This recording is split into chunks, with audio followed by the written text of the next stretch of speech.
New details now about the cyber attacks that have derailed the start of this already challenging school year in Miami-Dade County. Tonight, a 16-year-old high school junior is accused of sabotaging the virtual classrooms, and he may not be the only one involved. Now, families and teachers can only hope the disruptions are finally over. CBS 4's Ty Russell has an update for us at 11. It has been a rocky first week of school in Miami-Dade. First, technical problems for online distance learning. Then, the FBI uncovered cyber attacks against that system. Now, one of the district's students may be partly to blame. He seemed pretty intelligent.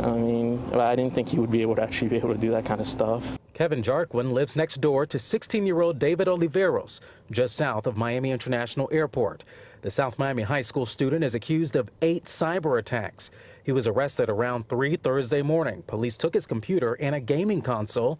He has since been released back to his parents. Creating a digital roadmap, trying to identify exactly how many IP addresses were linked to this device and if any other attacks can be connected to that. Police are also looking into whether other attacks came from other countries or if the IP addresses were purchased from overseas. Superintendent Alberto Carvalho says, unfortunately, it's fairly easy to launch an attack. Through the dark web, there are means by which one can purchase these types of services, which are highly disruptive. The last cyber attack happened around the time the teen was arrested, but the district was dealing with them Monday, Tuesday, and Wednesday. The superintendent says that made fixing software problems for online learning much harder. Very, very difficult to sustain an attack, protect against an attack, with the systems frozen, and simultaneously identify, analyze, and problem solve. As of Thursday, pre-K to 5th grade were still using the K-12 system, which was attacked and had the technical issues.